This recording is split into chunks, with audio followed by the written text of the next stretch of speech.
Shalom Yud, senang sekali kita bisa bertemu lagi dan ini sudah di akhir September 2021 di tema kita yang terakhir, The End. Sebelum mulai firman, mari kita berdoa. Tuhan, terima kasih kalau hari ini kami ada di tempat ini, di tempat kami masing-masing, mendengarkan firman-Mu Tuhan. Biarkan kami bisa konsentrasi, bisa mendengarkan firman-Mu dan mendapatkan sesuatu dari firman-Mu ya Tuhan. Berkati lidah bibir hamba-Mu untuk menyampaikan firman Tuhan. Di dalam nama Tuhan Yesus kami berdoa dan mengucap syukur. Amin. Nggak kerasa tahun 2021 udah mau berakhir, sudah mau the end. Dan hari ini saya mau bahas dari tema kita yang terakhir ini, saya kasih judul Waiting for Final Whistle. Menunggu peluit terakhir dibunyikan, tanda pertandingan itu berakhir. Hal ini pertama-tama dirasakan oleh seorang pemain sepak bola atau tim sepak bola yang sedang bertanding. Kejadian yang paling drastis atau fantastis itu terjadi pada final Liga Champions tahun 1999 antara Bayern Munchen dan juga Manchester United. Saat injury time sudah masuk, sudah siap-siap berpesta, sudah siap-siap merayakan kemenangan, tetapi Bayern Munchen dan fansnya harus bersedih karena kehilangan kesempatan untuk mengangkat trofi Liga Champions. Karena seperti itulah yang terjadi dalam pertandingan sepak bola. Injury time itu nggak tahu kapan berakhirnya. Memang ada tulisannya 3 menit, 4 menit. Tapi keputusan untuk meniup peluit itu ada di wasit. Makanya terkadang pelatih protes yang sudah menang. Kapan ditiup? Yang masih kalah protes. Jangan cepat-cepat ditiup. Nah, hari ini kita mau lihat mana sih yang lebih baik. Apakah menjadi seperti Bayern Munchen? Jadi kita menang dari awal tapi di akhirnya kalah. Atau menangnya seperti MU aja. Injury time 3 menit terakhir, 2 gol dan akhirnya juara. Mana yang lebih baik? Sebenarnya yang lebih baik bukan keduanya. Yang lebih baik adalah menang sampai peluit itu ditiup. Itu yang lebih baik. Kenapa? Karena kalau enggak kita menunda-nunda untuk mengerjakan, untuk percaya kepada Tuhan. Waktu kita masih panjang, waktu kita di dunia masih lama. Padahal nggak ada yang tahu kapan Tuhan datang atau kapan waktu itu berakhir. So hari ini kita lihat bahwa banyak orang yang menyaksikan bahwa peluit akhir zaman itu akan ditiup. Bahkan ada yang bilang ini suatu kebohongan. Dari dulu, dari firman Tuhan ditulis ribuan tahun yang lalu selalu dibilang udah dekat. Sekarang pengkhotbah bilang udah makin dekat, udah makin ada tanda-tandanya. Lalu ada orang yang berpikir udah dekatnya sampai kapan sih? Memang kalau kita lihat di 2 Petrus 3 ayatnya yang ke-8 di situ dikatakan akan tetapi saudara-saudaraku yang kekasih yang satu ini tidak boleh kamu lupa, yaitu bahwa di hadapan Tuhan 1 hari sama seperti 1000 tahun dan 1000 tahun sama seperti 1 hari. Artinya bukan literal, artinya Tuhan itu tidak terikat oleh waktu manusia 1 kali 24 jam. Karena Tuhan berada dalam kekekalan. Jadi sebentarnya itu kapan kita nggak ada yang tahu. Seperti seorang pemain yang sedang berlari saat injury time, dia nggak tahu kapan peluitnya ditiup. Yang pasti dia harus terus berlari, harus terus berusaha, harus terus bermain sampai peluit itu ditiup. Jadi hari ini nggak ada yang tahu kapan peluit itu datang. 2 Petrus 3 ayat 10 mengatakan, tetapi hari Tuhan akan tiba seperti pencuri, pada hari itu langit akan lenyap dengan gemuruh yang dahsyat dan unsur-unsur dunia akan hangus dalam nyala api dan bumi dan segala yang ada di atasnya akan hilang lenyap. Matius 24 ayat 36, tetapi tentang hari dan saat itu tidak seorang pun yang tahu. Malaikat-malaikat di surga tidak tahu dan anak pun tidak tahu, hanya Bapa sendiri yang tahu. Jadi benar-benar hanya Tuhan yang tahu. Tuhan Yesus aja bilang dia nggak tahu. Apalagi kita. Nggak boleh sok tahu. Karena Tuhan Yesus aja nggak tahu. Tetapi yang pasti itu akan terjadi suatu saat. Apakah terjadi dalam era hidup kita? Mungkin. Apakah kita akan meninggal tanpa kiamat itu belum datang? Mungkin juga. Jadi nggak ada yang tahu. Tetapi kita harus selalu punya mindset, ini akan segera datang. Kita hidup dalam masa injury time. Peluit akan segera ditiup. Apa sih yang harus kita lakukan dalam penantian sebelum peluit itu ditiup? Itu yang paling penting. Karena kalau kita tidak mengerjakan sesuatu, seperti pemain Bayern Munchen yang lengah di injury time, mungkin ketika kita udah selamat, Mungkin kita tadinya cinta Tuhan, mungkin tadinya kita percaya sungguh-sungguh kepada Tuhan. Tapi bisa-bisa kita kehilangan keselamatan. Bisa-bisa apa yang kita imani selama ini hilang, lenyap. Karena kita lengah, karena kita berdiam diri. Karena kita nunggu-nunggu, Tuhan kapan datangnya? Saya udah nahan-nahan nih gak berbuat dosa. Tuhan datang dong besok biar saya ditemukan tidak bercacat celah. Gak bisa kayak gitu. Tapi kita terus melakukan banyak hal dalam penantian itu. Yang pertama, kita mau bahas hari ini, teman-teman boleh siapkan di rumah dari kitab 2 Petrus pasal yang ketiga. Boleh dibuka dulu 2 Petrus 3. Poin pertama, apa saja yang harus kita lakukan dalam penantian? Poin yang pertama adalah hidup suci dan saleh. Ada di ayat yang ke-11. Jadi jika segala sesuatu ini akan hancur secara demikian, betapa suci dan salehnya kamu harus hidup. Nah ini penting. Hidup suci dan saleh. Kenapa? Karena seluruh yang ada di dunia ini akan dihancurkan oleh Tuhan. Jadi kita percuma membuat suatu kesuksesan di dunia, mengejar karir di dunia, kalau semua ini nanti hancur. Bukan berarti kita jadi diam aja berdoa doang untuk suci dan saleh. Enggak. Kita tetap melakukan segala aktivitas yang Tuhan percayakan kepada kita. Tetapi bukan itu tujuan utamanya. Tetapi kita kejar selalu perkara-perkara yang di atas. Mengerjakan keselamatan kita dari Filipi 2 ayat 12. Jadi kita harus tahu, hai saudara-saudaraku yang kekasih, kamu senantiasa taat. Karena itu tetaplah kerjakan keselamatanmu dengan takut dan gentar. Jadi kesucian dan kesalehan kita itu bukan untuk mendapatkan keselamatan. No. Tetapi kesucian dan kesalehan yang kita miliki adalah karena kita sudah diselamatkan. Sehingga kita bisa suci dan saleh menghidupi itu. Jadi saya mau bilang, don't hustle for what is temporary, but hustle for eternity. Jangan banting tulang bekerja, senggol sana sini, berbuat jahat hanya demi mengejar harta duniawi. Tetapi bekerja keraslah untuk mengumpulkan harta dalam kekekalan. Karena inilah yang terpenting. Kekekalan kita akan hidup lama di sana, kekal. Kalau hidup di dunia hanya 70 tahun, 80 tahun mungkin, atau 90 tahun, sudah berakhir. Bahkan karena ada pandemi kita melihat banyak saudara-saudara atau kerabat kita yang meninggal dalam usia muda. Jadi umur itu gak ada yang tahu dan itu di tangan Tuhan. So, jangan kejar harta di dunia tapi kejar perkara-perkara di atas. Yang kedua, hidup tak bercacat di ayat 14. Sebab itu saudara-saudaraku yang kekasih, sambil menantikan semuanya ini kamu harus berusaha supaya kamu kedapatan tak bercacat dan tak bernoda di hadapannya dalam perdamaian dengan Dia. Ingat, kita itu tadinya seterunya Tuhan. Jadi kita itu gak bisa ketemu sama Tuhan. Karena kita ada dosa dan Tuhan gak bisa bersatu dengan yang namanya dosa. Tetapi kita sudah didamaikan, mendapat anugerah. Karena Yesus Kristus mati disalib buat kita menebus dosa saya dan dosa kamu. Jadi teman-teman harus tahu bahwa ketika kita udah didamaikan dengan Tuhan, jangan membuka celah untuk perseteruan kembali dengan Allah. Jadi jangan kita berdosa lagi karena itu akan membuat hubungan kita sama Tuhan itu jadi tidak baik. Jadi bukan berarti orang percaya kalau berdosa itu keselamatannya on off. Enggak, keselamatan itu enggak sekarang nyala besok mati dan seterusnya, enggak. Tetapi ketika kita berdosa, orang yang sudah percaya ada relationship dengan Tuhan yang rusak dan kita harus minta ampun sama Tuhan, bertobat agar hubungan kita, relasi kita dengan Tuhan membaik. Gimana kalau relasi sama Tuhan enggak segera membaik?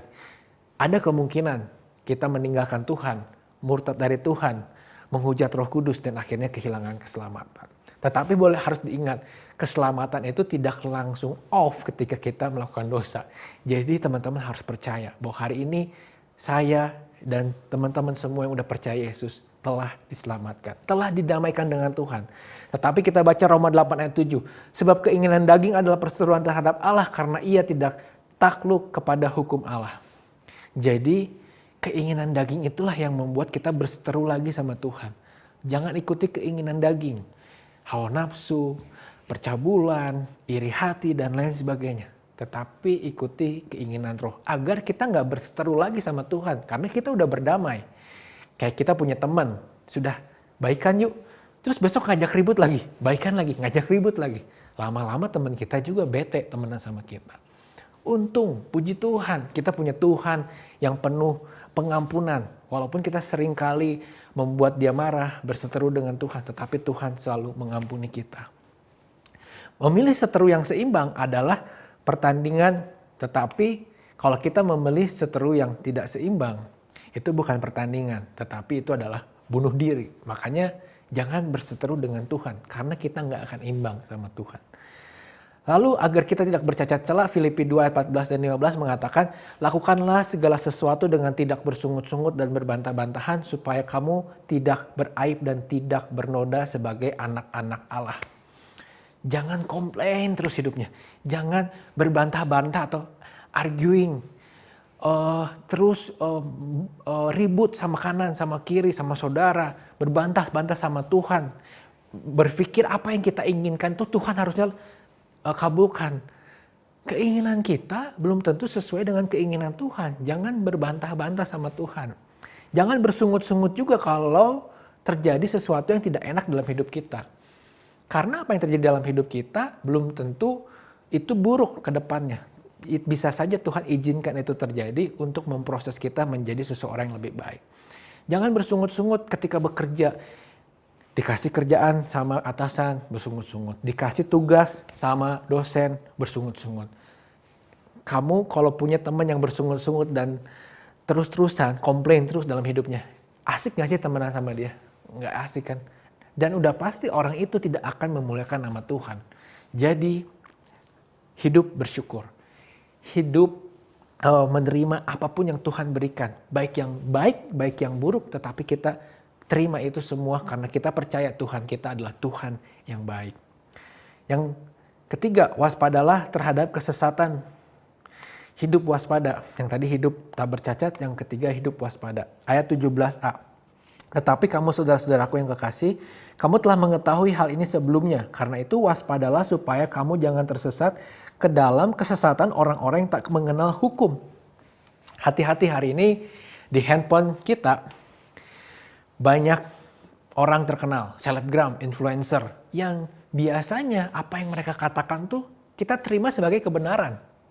Padahal nggak semua influencer atau selebgram atau orang yang berpengaruh itu percaya kepada Tuhan atau tahu firman Tuhan. Waktu itu saya lihat instastory dari salah satu influencer investasi. Dia bilang, hal-hal yang akan ketinggalan zaman di kemudian hari adalah orang yang against LGBT, dia bilang akan ketinggalan zaman. Jadi dia pikir di kemudian hari semua orang akan terima LGBT. Padahal firman Tuhan bilang apa? LGBT dari zaman dulu udah ada. Dan dari dulu memang Tuhan tidak setuju dengan LGBT.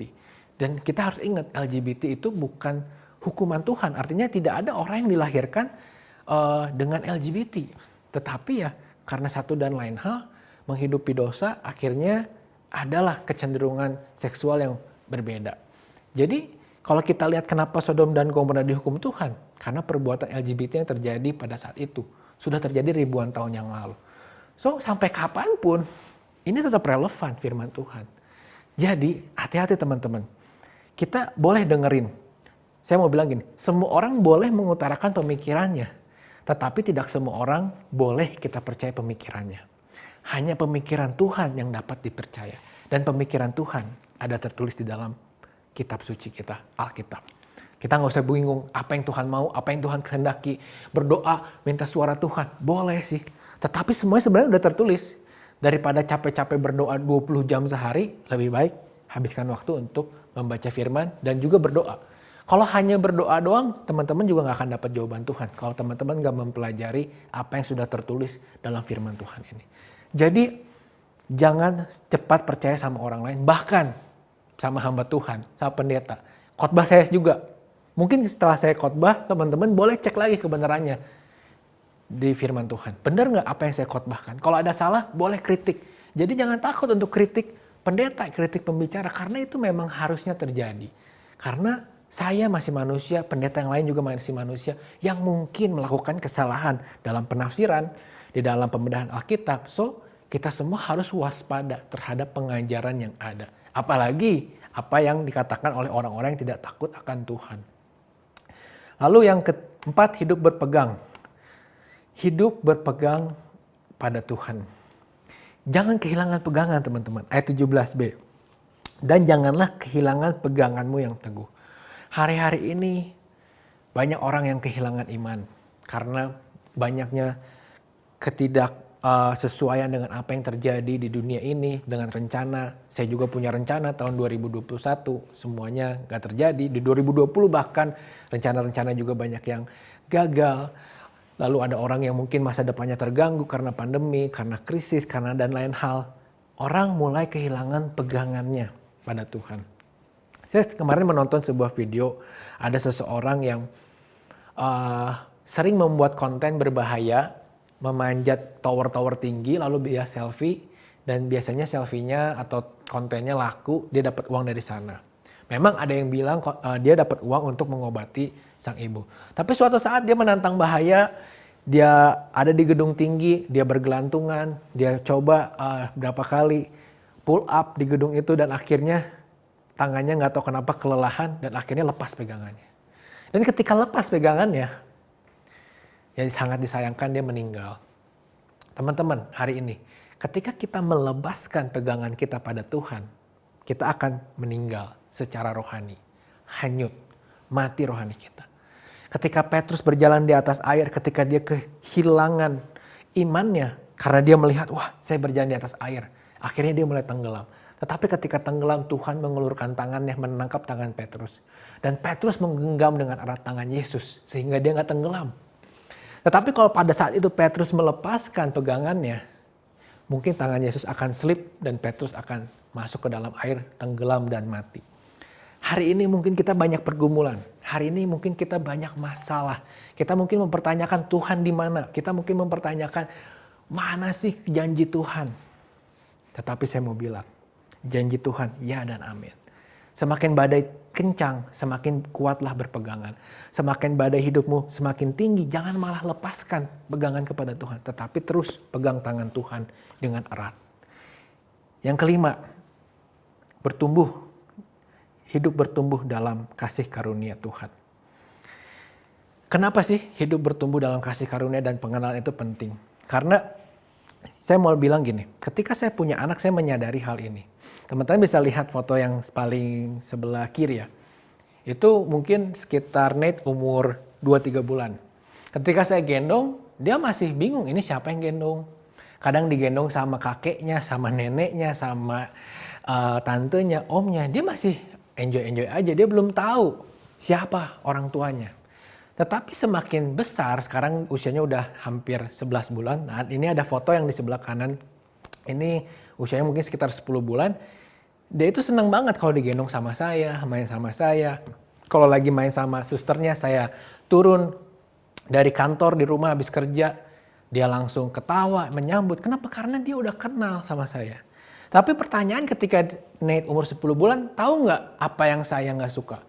Dia nggak tahu. Dia nggak tahu apa yang saya suka dan nggak suka. Saya punya pajangan mainan di dekat TV ya, mobil-mobilan. Itu mainan saya dari SMP. Saya rawat sampai sekarang ya. Nate nggak tahu itu barang kesayangan saya. Saya selalu bilang gini, Nate ini pajangan ya, jangan dimainin boleh, tapi jangan dijatuhin. Dia belum bisa ngomong kan. Akhirnya apa? Kemarin lagi main. Jatuh mobilnya, pintunya rusak, waduh saya pusing, gimana nih benerinnya. Tapi dia kayak gak merasa bersalah, karena dia gak tahu apa ya yang saya kehendaki atau inginkan. Kenapa? Karena baru 11 bulan. Tetapi saya loncat ke umur saya sekarang. Sekarang umur saya 32 tahun. Di sini ada foto di tengah, itu saya bersama dengan Nate dan juga papa saya. Papa saya umurnya udah 60 tahun lebih. Hari ini saya tahu apa yang makanan kesukaan papa saya, apa yang papa saya nggak suka, apa baju yang papa saya suka. Dia kalau pakai celana sukanya pakai celana yang warna apa. Saya tahu semuanya. Karena saya udah 32 tahun. Dan saya lebih mengenal bapak saya. Seperti itulah harusnya kekristenan kita. Semakin kita menjadi orang dewasa di dalam iman, kita seharusnya semakin mengerti apa yang dikehendaki oleh Bapa kita, Tuhan kita. Tuhan tuh sukanya apa ya? Tuhan tuh gak suka kita ngelakuin apa ya? Jangan dilanggar terus. Jangan seperti bayi 11 bulan. Jangan seperti anak kecil yang terus menerus melanggar firman Tuhan. Karena seharusnya kita bertumbuh karena anugerah Tuhan, akan pengenalan akan Dia. Jadi kita harusnya tahu apa yang harusnya kita lakukan sebagai orang percaya. Lalu tetap pertanyaan kan, keraguan-keraguan itu datang. Dan biasanya pengenalan akan Tuhan itu mengalahkan segalanya. Saya mau bilang gini, dalam kelahiran baru, keraguan kita tentang Tuhan tidak akan sebanding dengan pengalaman kita bersama Tuhan. Saya ulangi, dalam kelahiran baru, keraguan-keraguan kita tidak tentang Tuhan tidak sebanding dengan pengalaman kita bersama Tuhan. Karena setiap orang yang telah lahir baru memiliki satu pengalaman, satu experience, perjumpaan pribadi dengan Tuhan. Yang itu adalah hal yang tidak terlupakan. Jadi kalau hari-hari ini kita lemah, hari-hari ini kita mulai mempertanyakan Tuhan di mana? Karena kita banyak masalah dalam kehidupan kita. Ingat, perjumpaan kita sama Tuhan yang pasti momennya tak terlupakan. Ingat kebaikan Tuhan yang Tuhan sudah lakukan dalam kehidupan kita. Ingat semua itu.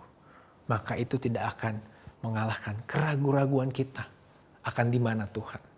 Saya percaya, saya yakin orang yang sudah diselamatkan tidak akan meninggalkan Tuhan. Lalu tetap pertanyaannya, kapan peluitnya ditiup? Kapan pertandingan ini berakhir? Kapan akhir zaman ini datang? Bahkan waktu itu para pengajar-pengajar sesat, jadi surat 2 Petrus ini, Petrus lontarkan kepada jemaat yang sedang mengalami pergumulannya itu banyak guru-guru pengkhotbah-pengkhotbah yang sesat. Para pengajar sesat itu bilang, di manakah janji tentang kedatangannya itu? Sebab sejak bapak-bapak leluhur kita meninggal, segala sesuatu tetap seperti semula pada waktu dunia diciptakan. Jadi mereka beranggapan bohong. Itu yang bilang, Tuhan segera datang itu semuanya omong kosong. Karena dari dulu juga gak ada perubahan, gini-gini aja dunia. Padahal mereka gak tahu. Siapa yang bilang Tuhan segera datang itu bohong? Karena dia itu bukan bohong, dia itu sabar menunggu. Alasan kenapa Tuhan belum datang karena Tuhan bilang di ayat yang ke-9 2 Petrus 3, Tuhan tidak lalai menepati janjinya sekalipun ada orang yang menganggapnya sebagai kelalaian. Tetapi ia sabar terhadap kamu karena ia menghendaki supaya jangan ada orang yang binasa, melainkan supaya semua orang berbalik dan bertobat. Hari ini kalau teman-teman ikut ibadah ini, teman-teman baru Kristen yang secara agama saja, karena orang tua teman-teman Kristen jadi teman-teman Kristen. Tapi hari ini teman-teman hidupnya kosong, hidupnya nggak penuh punya harapan. Hari ini saya mau bilang, bertobatlah. Karena kalau kita hari ini masih hidup, masih bisa nonton YouTube ini, masih bisa ikut ibadah ini, berarti masih ada kesempatan kita untuk bertobat. Kenapa kita masih ada di dunia ini? Berarti kita masih ada kesempatan untuk memberitakan Injil ke saudara kita, orang tua kita, kakek nenek kita, adik kita, teman kuliah, teman kerja, siapapun di sekitar kita yang belum mengenal Tuhan. Karena Tuhan menunda-nunda kedatangannya hanya satu alasannya. Karena dia penuh kasih. Karena dia pengen gak ada yang binasa. Sebisa mungkin semua mendengarkan Injil sebelum kedatangannya. Sehingga semua orang punya satu kesempatan yang sama untuk memperoleh keselamatan. Oleh karena itu saya mau bilang, gimana sih caranya jadi penginjil yang hebat? Bukan berarti teman-teman harus pergi ke Afrika, ke Papua, ke pelosok-pelosok pedalaman untuk memberitakan Injil. Enggak.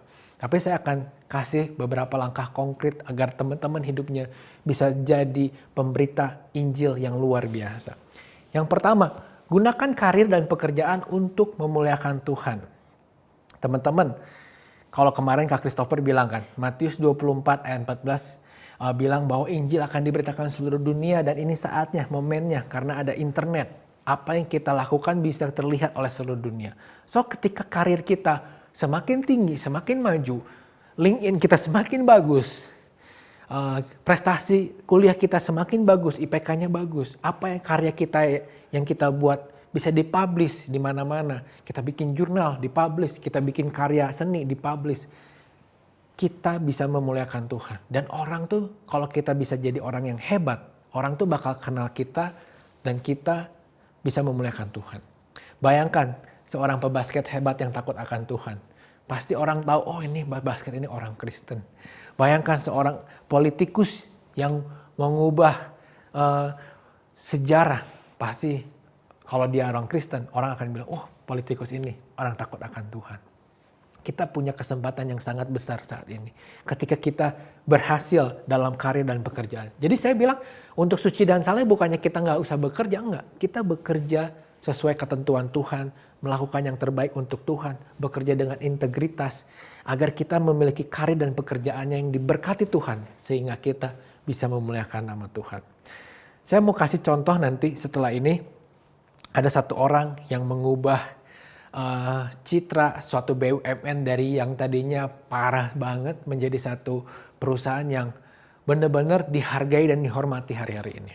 Tapi sebelum ke situ, saya mau bilang dulu yang berikutnya, gunakan waktu kita untuk mempedulikan orang lain, mendengarkan keluh kesahnya, membantu mereka agar mereka merasakan kasih Tuhan. Gunakan waktu kita untuk peduli, jangan gunakan waktu kita hanya untuk diri kita pribadi. Tapi kita harus perhatikan orang lain. Mereka butuh apa? Butuh uang, butuh waktu, butuh perhatian, butuh didoakan, penuhi kebutuhan mereka. Gunakan waktu kita untuk menceritakan kebaikan Tuhan. Kapan? Sosial media bisa, kayak Kak Christopher Tapihero sangat aktif di sosial media. Atau kita sering pergi, sekarang kan PPKM udah mulai ini ya, turun levelnya, dan saya tahu teman-teman, saya lihat story-nya suka pergi nongkrong sama teman-teman yang lain. Di tongkrongan tuh ngomong apa sih di kafe? Apa cuma ngomongin saham, kripto, film Korea, ngomong firman, ngomong kesaksian kebaikan Tuhan yang terjadi. Selama pandemi pasti banyak kebaikan Tuhan yang terjadi dalam hidup kita. Ceritakan itu kepada orang-orang yang ada di sekitar kita. Jadi jangan isi sosial media kita, obrolan di tongkrongan, obrolan di kantor, obrolan waktu makan siang di kantor, makan siang di kampus, dengan hal-hal yang sia-sia. Tapi gunakan itu sebagai kesempatan untuk menceritakan kebaikan Tuhan. Lalu yang terakhir, gunakan hidup kita sebagai kitab yang dapat dibaca oleh orang lain. Ini yang penting. Karena kalau kita ngomong-ngomong tentang Tuhan, tapi hidup kita hancur, hidup kita nggak bener, kita pemarah, kita suka iri hati, kita suka korupsi, percuma semuanya. Tetapi ketika kita hidup benar, ketika kita menghidupi apa yang kita ceritakan, apa yang kita katakan kepada orang-orang di sekitar kita, saya yakin dan percaya, kehidupan teman-teman pasti bisa memenangkan banyak jiwa. Kehidupan teman-teman pasti bisa jadi berkat buat banyak orang. So, hari ini teman-teman, kita lihat satu contoh dari Ignatius Jonan. Seorang yang bilang kepada publik, saya ini 100% orang Katolik. Jadi dia mengaku, dia percaya kepada Tuhan. Dia melakukan satu perubahan yang luar biasa. Bisa dilihat di slide bagaimana kondisi kereta api sebelum diperbaiki oleh Bapak Jonan. Ada yang bergelantungan, ada yang desak-desakan, ada yang di atap, di dalamnya ada yang jualan ayam, ada topeng monyet. WC-nya udah baunya, udah gak karu-karuan. Tetapi lihat slide berikutnya. Sekarang semua tertib. Waktu bel dibunyikan semua penumpang udah masuk, gak ada lagi yang berebutan berdesakan masuk. Bahkan waktu kereta jalan, teman-teman yang pernah naik kereta api saat-saat ini dihormat sama petugas-petugas di stasiun. Mereka hormat sambil keretanya jalan. Kita serasa kayak pejabat gitu ya, dihormati. Lalu kondekturnya sekarang pakaiannya kayak pramugara di pesawat terbang. Dia ngeceknya udah pakai HP karena tiketnya online. Dia cek ini nomor berapa kursinya, namanya siapa. Lalu ada kayak pramugarinya yang di pesawat, ini ada di kereta api. Dorong kereta makanan, nganterin makanan. Bahkan ada kelas yang VIP seperti first class di pesawat. Sangat bagus. Bahkan kelas ekonomi dan bisnisnya pun dingin pakai AC, bersih, dan WC-nya pun wangi. Ini luar biasa. Bapak Ignatius pertama kali membersihkan kereta api itu dari WC-nya. Dia perbaiki WC. Jadi dari hal yang kecil. Lalu dia tingkatkan SDM-nya. Kebanyakan SDM di sana lulusan SD. Dia nggak pecat, tapi dia equip. Tingkatkan, naikin gajinya, beri pendidikan, beri skill, ajak studi banding ke perusahaan lain. Akhirnya skill mereka naik dan akhirnya perusahaan ini menjadi perusahaan yang sangat profesional. Walaupun dia Pak Jonan udah nggak jadi kepala di kereta api, tetapi legasinya masih ada. Sampai saat ini kalau teman-teman mau pergi keluar kota naik kereta api, masih sangat bagus, stasiunnya bagus, bersih. Di stasiunnya pun udah kayak di bandara, ada kafe-kafe yang terkenal. Ini sangat luar biasa. Jadi kita lihat hidup Bapak Ignatius. Ketika dia berhasil sukses di dunia politik, di dunia bisnis, dia bisa memberkati banyak orang. Kalau dia bicara tentang Tuhan, pasti banyak orang yang mau dengarkan. Kenapa? Karena kehidupannya sangat berdampak. Dia nggak pilih-pilih. Waktu dia mengurus karyawannya, dia nggak pilih-pilih karyawan yang Kristen dipecat, yang ini baru enggak. Dia perlakukan semuanya sama.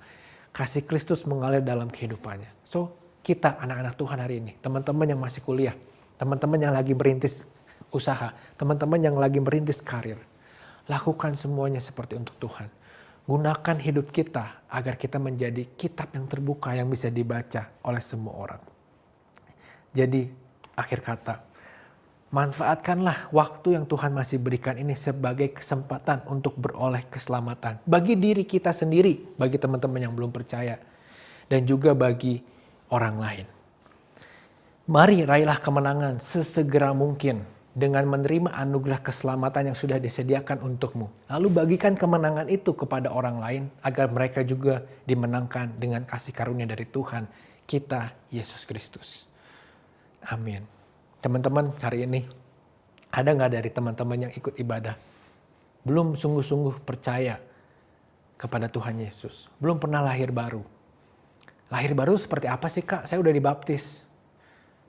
Saya mau tanya gini, ingat nggak momen perjumpaan dengan Tuhan? Kalau nggak ingat, mungkin teman-teman belum lahir baru. Hari ini, yuk konsentrasi, masuk ke dalam kamar, masuk ke tempat yang sepi dulu. Singkirkan kesibukan-kesibukan yang ada. Saya mau berdoa buat teman-teman. Tuhan, terima kasih hari ini Kau telah ingatkan kami bahwa peluit mungkin ditiup kapan saja, sangkakala mungkin ditiup kapan saja, dan Engkau kapan saja bisa datang ya Tuhan. Tetapi hari ini anugerah-Mu masih tersedia buat kami. Engkau masih menundanya agar banyak orang yang bisa diselamatkan. Engkau ingin tidak ada satupun yang binasa. Hari ini ada teman-teman kami yang melihat ibadah ini, yang mau membuka hatinya untuk Engkau ya Tuhan.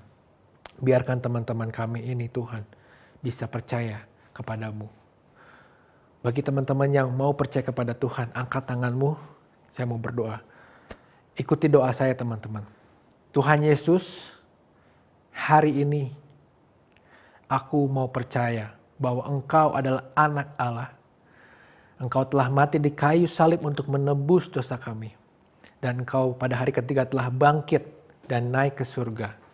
Menyediakan keselamatan buat seluruh manusia yang percaya kepadanya. Kami tidak akan binasa Tuhan, karena kami punya juru selamat yang hidup yang bernama Tuhan Yesus Kristus. Kami mau percaya kepadamu secara sungguh-sungguh. Di dalam nama Tuhan Yesus. Amin. Thank you Tuhan buat teman-teman yang hari ini menerima Engkau. Hamba-Mu juga mau berdoa buat mungkin teman-teman yang lagi mengalami pergumulan, badai dalam hidupnya. Mungkin mempertanyakan kebaikan Tuhan, kapan Tuhan datang. Mungkin mempertanyakan kenapa Tuhan tidak bekerja dalam kehidupannya. Hamba-Mu berdoa, semakin engkau menghadapi badai, berarti Tuhan percayakan sesuatu hal yang luar biasa. Carilah pertolongan, ceritalah, isi prayer request. Teman-teman pastoral akan mau berdoa secara pribadi. Tapi hari ini teman-teman, jangan berdiam sendiri, cari komunitas. Ceritakan struggle-mu, pergumulanmu. Biarkan kita saling mendoakan sebagai orang percaya. Dan hari ini saya mau berdoa, Tuhan tolong, Roh Kudus tolong, hibur, beri kekuatan, berikan pengharapan. Di dalam nama Tuhan Yesus kami percaya ada kemenangan. Bagi teman-teman yang hari ini mau meninggalkan Tuhan, ada yang mau bunuh diri, ada yang stres.